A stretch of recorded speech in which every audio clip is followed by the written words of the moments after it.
جوانترین سلااو ئارەسەی ئێوە بینەرانی کورد کەنەکشن بێت من محتەبەر شێروانێ و ئەس دەخیلەشەمو بهیڤیا دەمەخۆش دەوێ بەرنامەدا ما راپۆرتێک هەیە ژێ کۆنفرانسی واشنگتن تایبەت بە تندڕەویە و هەروەها پەیامنێری دەنجی ئەمریکا لە قامشلو لەگەڵ لەشکری ئازادی سووریا قسەی کردووە و پەیامنێرمان لە هەولێر سەردانی کەمپەچی پەنابەری کردووە. میوانی بەرنامێ ئارش ساڵحان نوێنەری ئەمریکای حەزبا دموکراتە کوردستانە عێراقی لێ جارێ ببورین ئیرانی لێ جارێ ئەم بەرێخوا بدن ڕوودانین چەند جهین دیین جیهانی. کاربەدەستێکی باڵای لەشکری ئەمریکا دەڵێت شەرکەرانی عێراق و کورد بەرنامەیان بەدەستەوەیە لە مانجی 4 یا مانجی 5 کردداری سەربازی دەست پێ بکەن بۆ ئەوەی شاری مووسڵ لە چەند گروپی دەوڵەتی ئیسلامی دەربێننەوە. هاوپەیمانەتی نێونەتەوەی بەڕێوەبەرەتی ئەمریکا دەمێکە دەستی بە هێرش ئاسمانەکانی بۆ سەر ئامانجەکانی داعش لە عێراق کردووە. داعش لە مانگی 6 دەستی بەسەر مووسڵدا کرد. عێراق کردنەوەی شاری مووسڵی کردوتە ئەرکەچی سەرەکی خۆی. ئەمریکاش بەنیازە ڕاهێنان و پشتیوانی تر بداتە هێزەکانی عێراقی. ئەمریکا و تورکیا هەفکاریاخوا قەیمتر دکن ji بۆ ڕاهێنان و ئامادەکردنا سەرهەڵداین مۆدرن و نەرمرین سووری ji شەڕی کۆمەڵا تیرۆریستیا دەوڵەتە ئیسلامی ڕا. بالوزی ئەمریکا لە تورکیا جان باس و جێگرێ وەزارەتە دەرڤەیە تورکیا فرەیدون سنیرلی ئۆگلۆ ڕێککەفتن مۆر کرد. وەزیری دەرڤەیە تورکیا دەبێژە ئەو حەز دکایان شەڕی دەوڵەتە ئیسلامی بکن و هەروەسا ڕێخستنین دیەن تیرۆریستی و لەشکری بەشار ئەسەد ئەگەرچی تورکیا دخوازە هێزین حکومەتە ئەسەد ئارمانجا لەشکری ئازادا سووری بە لێ ئەمریکا دەبێژە داعش ئارمانجایەکیە تورکیا دەبێژە ڕاهێنانە سەرهەڵداین سووری وێ لێ مەهابێتن دەست پێ بکەن. و فەڕەنسا و ئەڵمانیا دووبارە داوایان کردووە ڕێزی ئاگربەز لە ڕۆژهەڵاتی ئوکراینیا بگیرێت و چەکی قورسیشی لێبشێشرێتەوە. هەینی سەرۆکی فەڕەنسا و هەروەها ڕاوێژکاری ئەڵمانیا لە پاریس بە پەیامنێرانیان کوت دەکرێت سزا بسەپێنرێن ئەگەر ڕێکەوتنی مینسک بۆ سەقامگیرکردنی ئوکراین بە تەواوەتی جێگیر نەکرێت. ڕێبەرانی ئەم دوو وڵاتە و ڕێبەرانی ئوکراین و رووسیا لە 12 مانگ ڕێکەوتنیشان مۆر کرد و 5 ڕۆژ لەمەوبەر ڕێکەوتنەکە کەوتە گەڕ بەڵام پێشێلی کراوە. لێ واشنگتن سەرۆک باراک ئۆباما کۆنفرانسێک لەسەر تندڕەویە بە داوی ئینا بە ئامادەبوونا کاربەدەست و نوێنەرین وڵاتین جیهانی. سەرۆک ئۆباما داخوازا کریارێن قەیمتر کرد ji بۆ شەڕێ ئایدۆلۆژیەن نەحەز. لە کۆبوونەوەی لووتکەی سێ ڕۆژەی کۆشکی سپی بۆ بەرەنگاربوونەوەی تونڕەوی تونند و تیژانە هەوڵەکانی ناوخۆی ئەمریکاوی کۆمەلگای نێونەتەوەیی بەرجەستە کرانەوە بۆ ئەوەی پێشی گروپە تونڕەوەکانی وەک دەوڵەتی ئیسلامی و بۆکۆ حەرام بگیرێن و ڕێگە لە ڕادیکالیزەبوونی لایەنگرانیان بگیرێت و هەروەهاش ڕێگە نەدرێت خەڵک بۆ خۆڕاشێشن یانیش ئیلهام بەخش بن بۆ تاک و گروپان لە ئەمریکا و لە دەرەوەی وڵات بۆ جێبەجێکردنی کاری تونند و تیژانەیان. وەزیری دەرەوەی ئەمریکا کە پێنجشەممە لە وەزارەتی دەرەوە میواندارەتی دوا ڕۆژی لووتکەیەکەی دەکردگوتی وڵاتان دەبێت پێکەوە کار بکەن پێشی پەیامی ڕق و کینەی گروپی تونڕەو بگرن. دەشێت بیرۆکەی زیان بەخێش لە هەموو شوێنێکەوە بێت لە باوانەوە مامۆستایان و هاوڕێیان و ئامۆژگاریکاران و هەروەها لە سیاست مەدارانەوە هەروەها دەشێت سەرچاوەکەی ژنێکی قەشەنگ بێت لە ماڵپەڕێکی ڕادیکالەوە ئەوەی خەڵکان تەفرە دەدات یان ڕەنگە ئەم بیرۆکە زیان بەخشانە لە پیاوێکەوە بێت کاتێک لە بەندیخانەدا هەوڵ دەدات خەڵکان لە ئاینی خۆیان هەڵگەڕێنێتەوە بیر و باوەڕی ئاینی ئەو پەسەند بکەن. وتار لە دوای وتار جەخت لەسەر هەڕەشەی تونڕەوی تونند و تیژانە کرا کە هەڕەشەیە لەسەر ئاسایشی جیهان و پێویستە وڵاتان هاوکاری یەکتر بکەن. وەزیری دەرەوەی ئوردون کە وڵاتەکەی هەڵسوکەوت لەگەڵ تونڕەوی تونند و تیژانە لە ئوردون دەکات پاشەوەی ملیتانی دەوڵەتی ئیسلامی کە فڕۆکەوانەکەیان لە سووریا بەدیل گرتبوو لە گرتەیەکی ڤیدیۆیی مەرجی تونند و تیژانەیان نیشاندا گوتی تونڕەوی تونند و تیژانە سنووری نییە. ئەگەر هەر کەسێک گومانی هەبوو بێ لەوەی کەوە ئەمە شەڕی ئێمە بووە وەک مسلمانەکان و شەڕی تێکرایی بووە وەک کۆمەلگایەکی نێونەتەوەیی ئەوە ئەو گومانە لابراوە. وڵاتی یەکگرتوەکانی ئەمریکا مەزندە دەکات زیاتر لە 20,000 شەڕکەری بێگانە خۆیان گەیاندۆتە گروپی دەوڵەتی ئیسلامی لە عێراق و سووریا. بەلانی کەم 3400 کەسیان لە وڵاتانی ڕۆژئاواوە هاتوون. کۆشکی سپی بە مەبەستی ڕێگەگرتن لە گروپەکانی تونڕە و بۆ ڕاکێشانی خەڵک بۆ خۆیان هەوڵ دەدات ڕۆڵی کۆمەلگا بەهێز بکات لە وشیارکردنەوە و دەستنیشانکردنی نیشانەکانی ڕادیکالیزەبوون. بە پێی سەرۆشی وڵاتی یەکگرتووەکانی ئەمریکا براک ئۆباما کە لە ڕۆژی پێنجشەممە وتاری پێشکەش کرد ئەوەش بە تایبەتی گرنگە بۆ گەنجەکان ئەوانەی وا هەست دەکەن لە کۆمەلگا هەژارەکاندا گیریان خواردووە. جێگا کە هیچ بڕیارێک و ڕێڕەوێک بۆ پێشوەچوون نییە، جێگا کە هیچ هەری خوێندن و پەروەردەکردن نییە، جێگا کە هیچ ڕێگاک بۆ پشتیوانیکردنی بنەماڵەکان نییە و هیچ دەربازبوون لە بێدادی و بێڕێزیکردنی ئاکامی گەندەڵی نییە، ئەوە وزە و هێز بە ناسەقامگیری و بێسەروبەرەیی دەدات و واش دەکات کۆمەلگاکان بۆ چوونە ڕیزی ناو توندڕەوی گونجاو بێت. سەرۆک ئۆباما گوتی ئێمە هەمومان لە ناو یەک کەشتی داین و پێویستە هاوکاری و یارمەتی یەکتر بکەین بۆ دەرچوون لەم قەیرانە. سکرتێری گشتی نەتەوەی یەکگرتووەکان بان کی مون کوتی کۆمەلگای نێونەتەوەیی دەبێت پێکەوە بە چاکترین شێوە هەڵسوکەوت لەگەڵ مەسەلەی توندڕەوی توندوتیژانە بکات.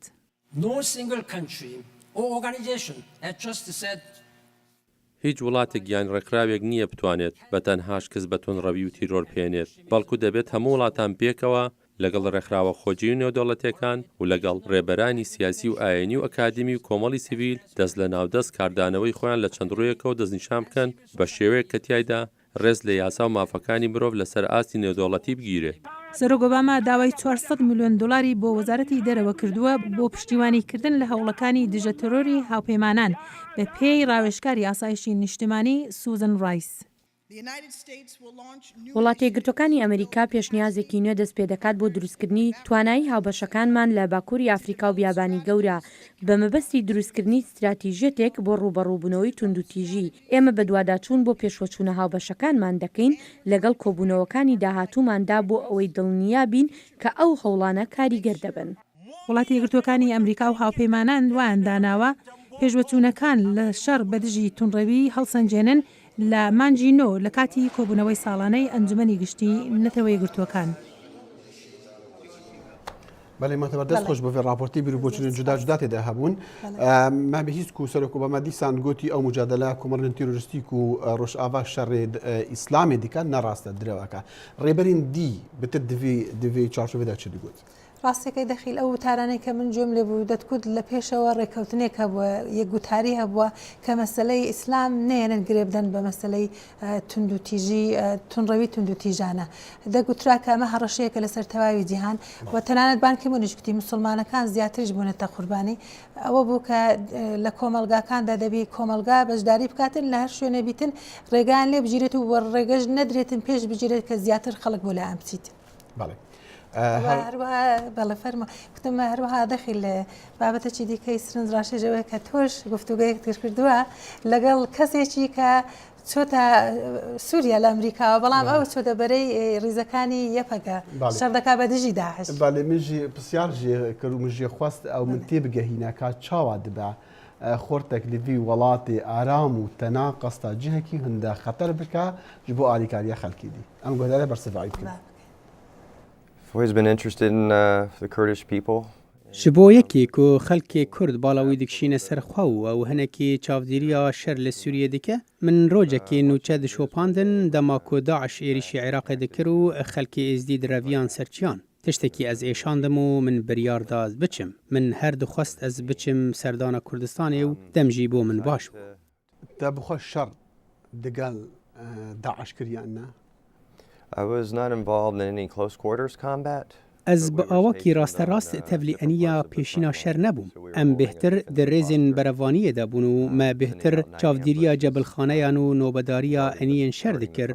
Dema tu çoy rojava tu bi xwe çoy kesî nezanî li tilvegerê hikûmeta Amerîkî çawa reftar digel dikir çi bersiva hikûmeta Amerîkî çi bû? I had been there for about 10 weeks. Ez derdora 10 hefteyan lormam min biryar da ku ez FBI agahdar bikim bi vegera xwe min wezareta derve agahdar nekiribû dema ez çûma wir min as kir ku ew ê hin pirsan divê derbarê de ji min bikin berî ez biçim jî min pêwendî bi desthilatdarên federalî re hebû wan ez li Miami li firokxaneyê dîtim ez çend demijmêran bi wan re rûniştim kombûneke baş bû wan tenê dixwest nas bikin ez li ku bûm û dûpat bikin ku min li gel YPG kar dikir. I was with YPG, the whole time.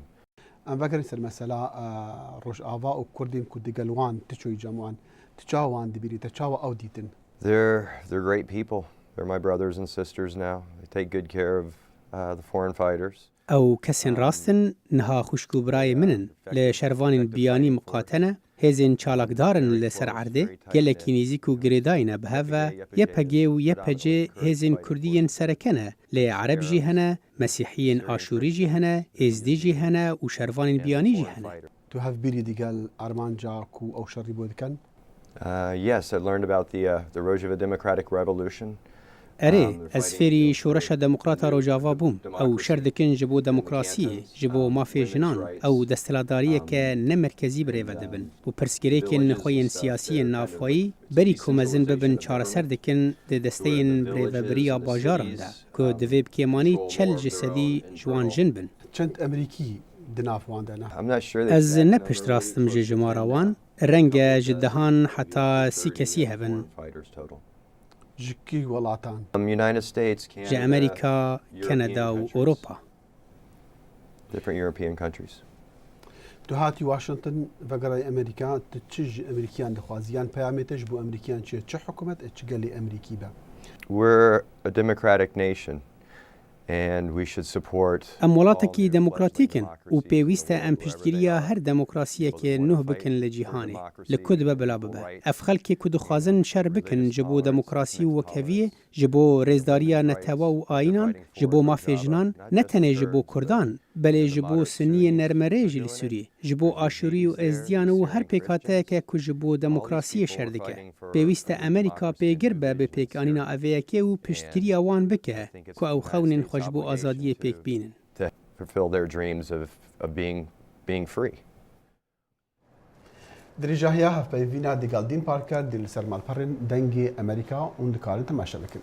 و لەشکری ئازادی سووریا ئێستا ئەوانیش بارگای سەربازیان لە ناوچەکانی سەریکانی هەیە لە ڕۆژاوا لە کوردستانی سووریا شان بەشانی هێزەکانی یەپەکە شەڕی چەکدارانی داعش دەکەن.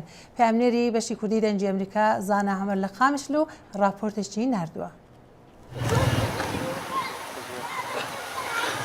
Li navçeyên şer li herêma Serêkaniyê leşkerên azad yên Sûriyayê bi alîkariya yekîniyên parastina gel hêza xwe komî hev dike. Şervanên leşkerên azad yên Lîwa-i Tehrîr û ciyên cûr bi cûrin îna Reqa û Dêra Zorê.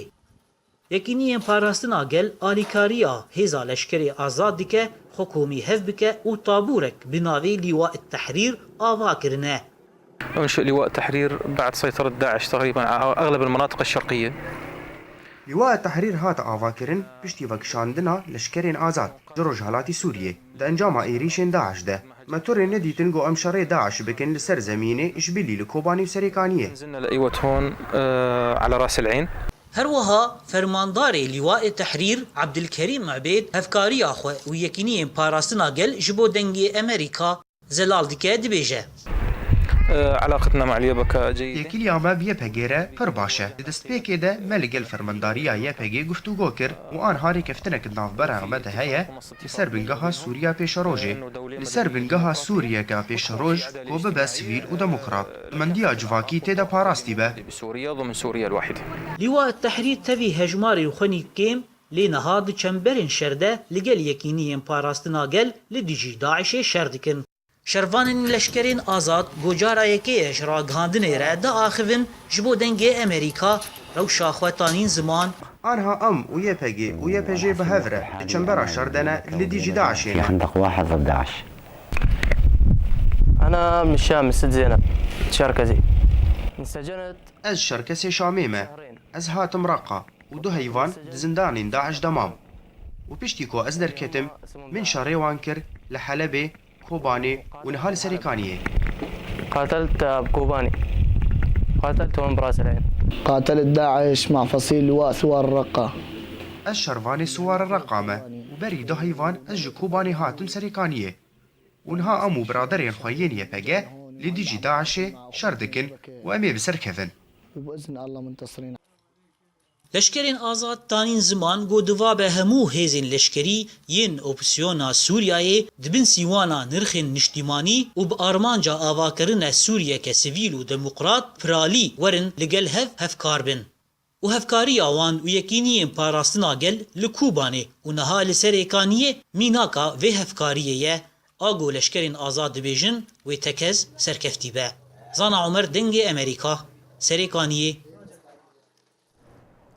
و بنیادین امریکن انترپرایز و لیکولین شر لیره لواشنطن میوانداری جمارکا شارزایان کرنه جی عراقی و گریانا جبو بحث کرنا پاشا روجا عراقی هفکار صالح دبیجر لور بو و افراپورت گهاندیا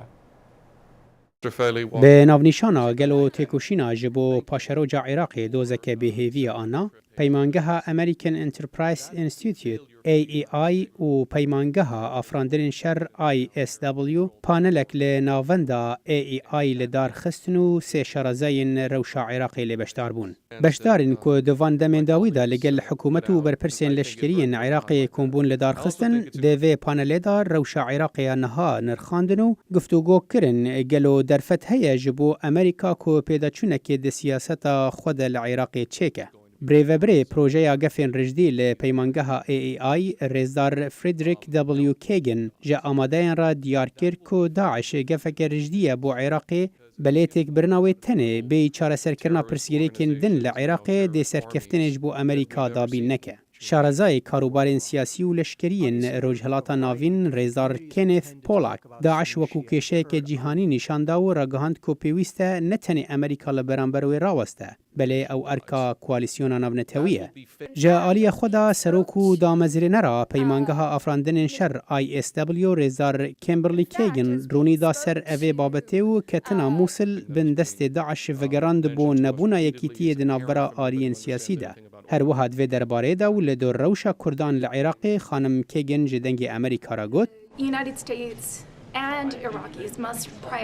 أمريكا وعراقي خما وانيا يكم أوى يكبونا عراقي لقى الحكومتك جنجاو جبو همي عراقيان هروها جبو عراقك كو همي آين ونتويان وحوينا كلكي جرينجا ددمكي دا كو داعش هاول ددا ولاتان بارچكا ودوبات دكا كو دولت بسر نكفا جرينجا عراق بمينا يكجرتي دزگهن خوين سياسي بپاريزه سركردياتيا خوا بپاريزه حکومتك وك من گود جبو همي عراقيان درز بك.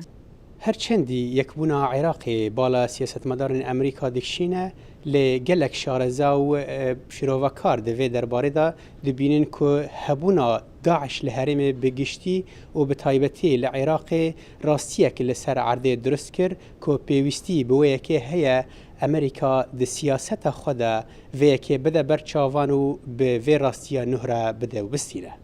صالح دمیجر دنگ امریکا.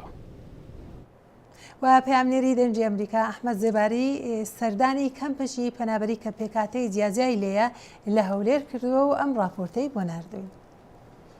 ڕۆژدوانên deverên cuda cuda yên ku ji baldacişê ve hatine girtin niha bi hev re di nava vê kempê de jiyana xwe derbas dikin û dibêjin em weke êzidî û musilman û krîstiyan û şebek û kakeyî û ereb û turkuman bi hev re di nava vê kempa her şem de jiyana xwe bi xweşî digel hevdû derbas dikin û em digel hevdû gelek keyfxweşin.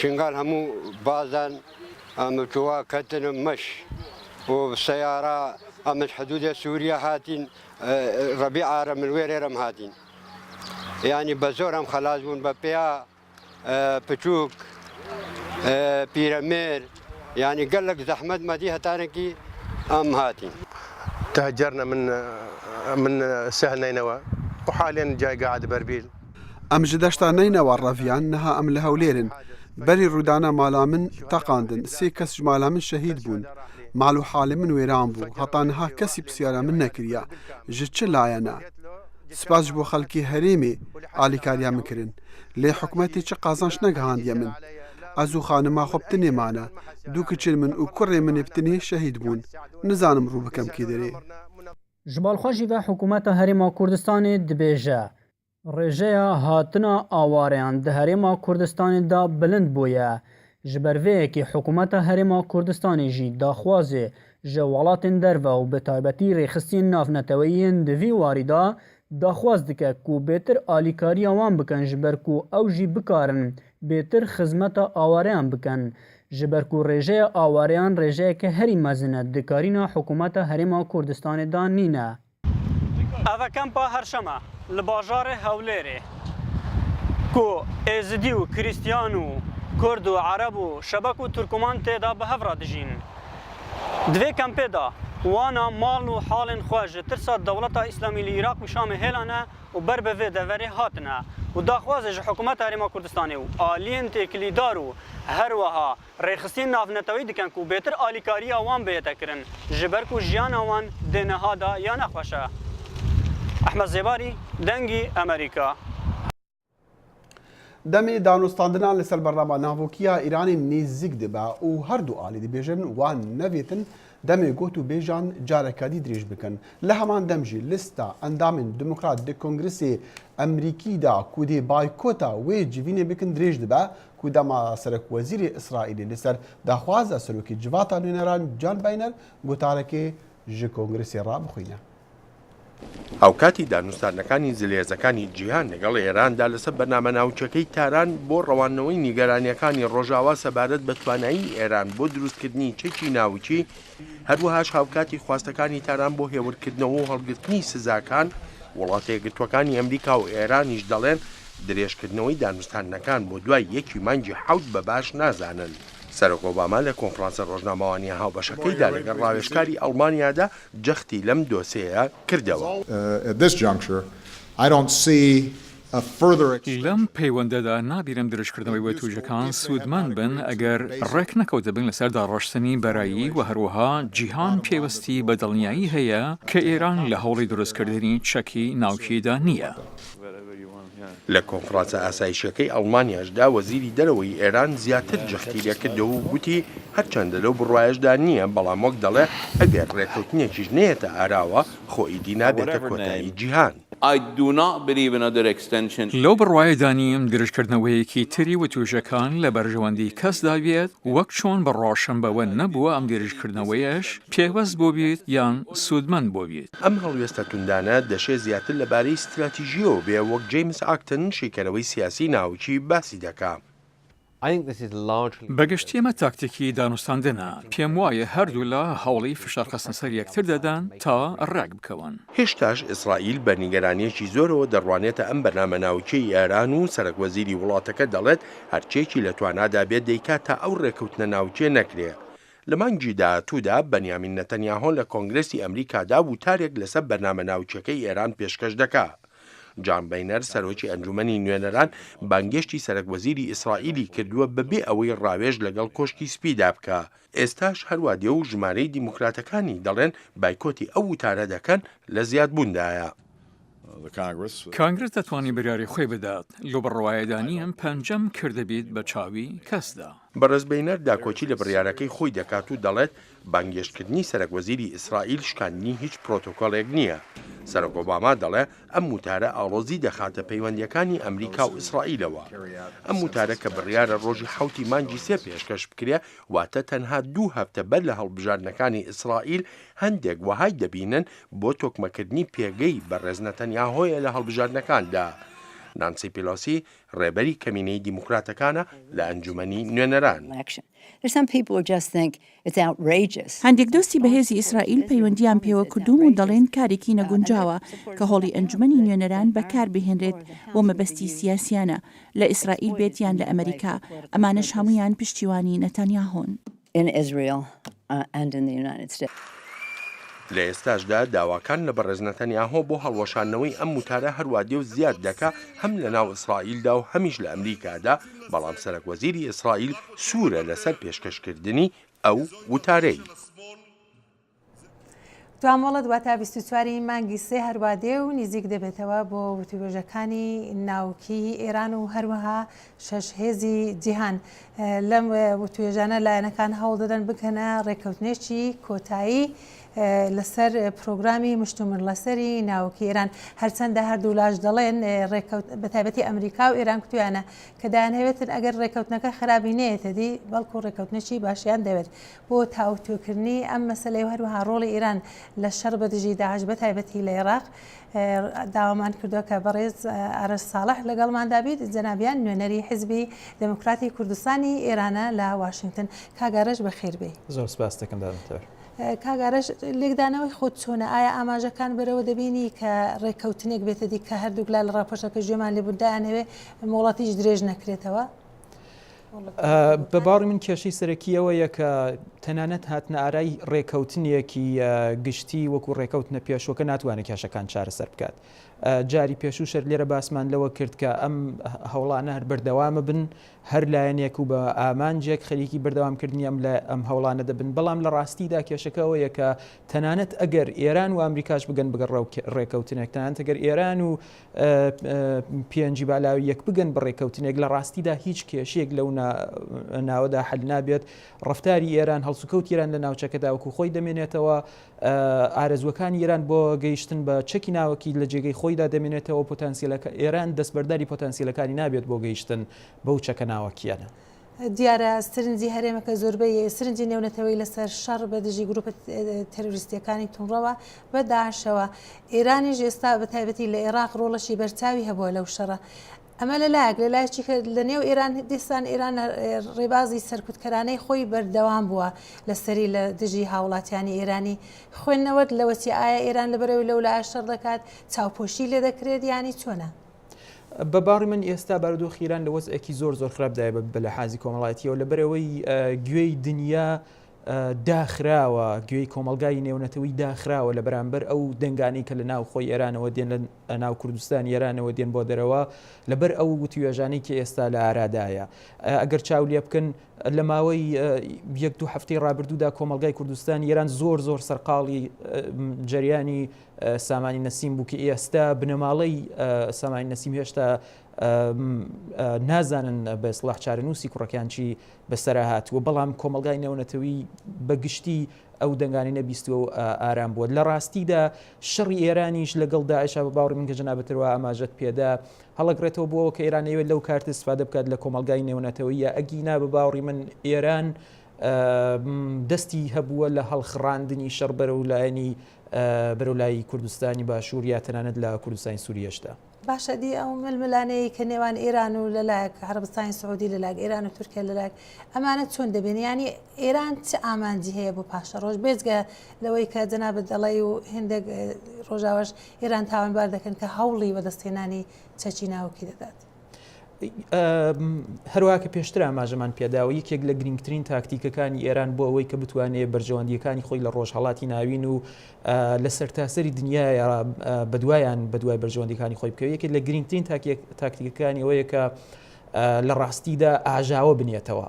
گەورەترین فاکتەری ناسەقامگیری لە کۆمەلگای ڕۆژهەڵاتی ناویندا لە ڕاستیدا ئێرانە یەوێ بە ئاژاوەنانەوە لە ناوچەکانی دەوروبەری خۆی بتوانێت سەدی بەرگری خۆی لە بەرامبەری دموکراسیدا سەدی بەرگری خۆی لە بەرامبەری ڕۆژاوادا لەو پڕی سنوورەکانی خۆی دابنێت. باشە پێم خۆش بوو لەو ماوەی کە دەستمادا نزیکەی دەخەیەکە جەنابەت بەکو نوێنەری حیزبی دموکراتی کوردستان ئێران باس بکەیت کە لە ڕەوشێک و کەشێکی ئەووادا چەندە زەحمەتە یانیش بڵین هاسانە بە تایبەتی لەلایەنی کۆمارەکانەوە کە بچنە ناویان و قسە بکەن و سرنجی ئەوان بۆ مەسلەیەکی دیکە مەسلەی مافی مرۆڤ و مافی کەماتەکان لە ناو ئێران ڕامشێشن. لە ڕاستیدا ئێمڕۆ کۆمەلگای ئەمریکا کۆمەلگای جیهانی بەگشتی دابش بوو بە دوو لایەندا لایەنێکە بە دڵنیایەوە گەشتبین نین بەو مەسلەیەکەوەی کە باسی خۆتان لە راپۆرتەکەتان باستان لێوەکرد نەتانیاهویە کە دێ بۆ ئێرەوە ئۆباما و کێری و بایدن هەر کامیان بە بیانوویەک نایانەوێت چاوپێکەوتنی لەگەڵ بکەن و بۆتە هۆی هەرایەک لە دنیاە و لایەنێکیش کە بەڕاستی پێیان وایە ئێستا بێ زۆر هێوەرانە حرەکەت بکرێت و پێیان وایە کە ئیمکانی ئەوەی هەیە کە بە ئاکامێک بگەن. بەباڕی من هەردوو لایەن لەو مەسلەیەدا نایانەوێت بیانوویەک دروست بکەن و نایانەوێت حرەکەتێک بکرێت کە بیانوو بکەوێتە دەست ئێران یا بە ئیسڵاح وەکو خۆیان لەنجە پەردایسکەن شتەکە. بەڵێ دەمەترسی بەڵێ زۆر سپاسی جەنابەت دەکەم ئارەش ساڵح نوێنەری حیزبی دموکراتی کوردستان ئێران لە واشنگتن. بژیت زۆر سپاس جەناب.